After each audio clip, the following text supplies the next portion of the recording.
Hi, everybody. Today we're going to talk about literary theories, and I'm just going to give you a broad introduction to literary theories. We'll cover them more in detail in this unit, but I just kind of wanted to give you a broad overview as an introduction. One of the things that I want you to think about is the difference between literary criticism and literary theory. Criticism is the study and evaluation and interpretation of the literature, where the theory is the different frameworks that we use to critique the literature. So there is a main difference between criticism and theory, and I wanted you to make note of that. Put that in your notes because I can guarantee you that will probably be on a test.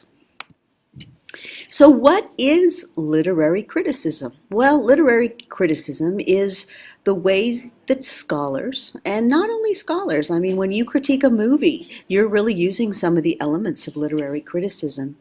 You're studying it, you're evaluating it, and you're interpreting it. And modern literary criticism is often influenced by the theory that you use to analyze it. And we're going to talk about 7 of those theories today. But you're really looking at philosophical ideas, different methods, and those different methods have different goals, end goals, and we're going to talk about those in a broad overview. So you might be asking yourself, why should I care about literary criticism? Well, literary criticism is very valuable. It is a way for readers to interpret literature.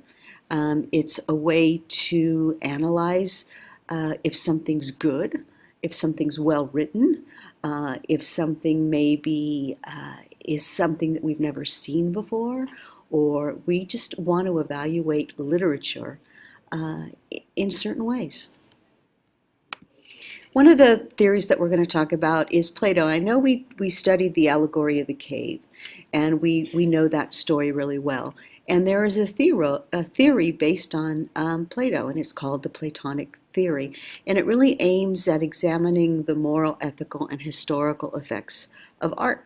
And art can be anything. Remember, that could be a play, it could be a poem. In modern times, it could be a film, it could be a video, it could be a documentary.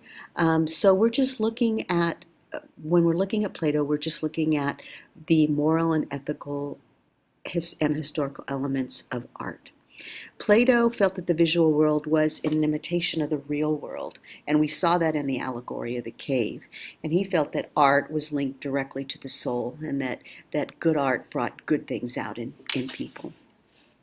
Another theory is Aristotle, and you know from our studies that that whole rhetorical triangle, ethos, pathos, logos, was a theory from Aristotle, along with catharsis, which is a way of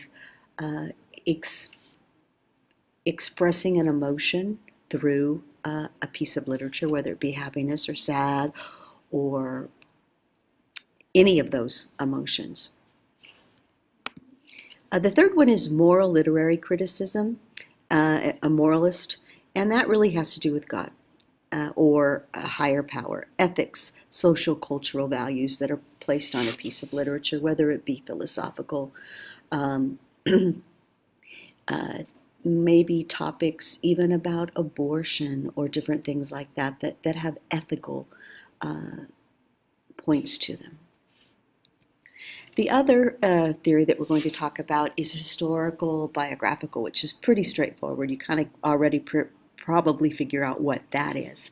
And I have a picture here of Phyllis Whitley, and Phyllis Whitley was the first American poet, believe it or not. She was a slave brought here from Barbados. Her family noticed her intellect, and she was publishing poems and presenting them even to George Washington. So she's a really good example of looking at something from historical biographical background. What do we know about her? What do we know about her social circumstances? What do we know about how she would have been viewed as a woman and as a Black woman during the time she wrote poetry, which would have been during the time of the Revolutionary War? The fifth theory I wanted to just give you an overview of is the formal literary theory. And when I think of formal literary theory, I think of Shakespeare. I think of looking for diction, syntax, punctuation, all the figurative elements that Shakespeare uses. We're not looking so much at anything outside like we did with the historical. With the formal, we're just looking at the work. Rhetorical and formal are quite similar. Rhetorical, though, does look at symbolic artifacts, images, gestures. We could use this a lot in theater, in evaluating a theatrical piece. In short, rhetorical criticism seeks to understand how symbols in the work act on people or maybe make characters do certain things. The last one is the Freudian theory, which is really a grand extension of the rhetorical theory. I have a picture here of an iceberg, and you can see there's the conscious above, there's the preconscious, and there is the unconscious. And there's the id, the superego, and the ego. Freud really had a theory about the unconscious and the preconscious and what really made us tick as human beings. And we can actually analyze a piece of literature using the Freudian theory. You probably learned a lot about the Freudian theory when you read Lord of the Flies. And I know we talked a lot about the id, the ego, and the superego in regard to the different characters, Ralph and Piggy and Jack. I want you to watch this video tonight. It's in the Canvas module. And this is the id, the ego, and the superego explained by the Cat in the Hat. Okay, I hope you got a great overview, because that's basically what this is. We're going to get really into detail later on this week. Thank you. Do your homework, and I'll see you next time. Bye-bye.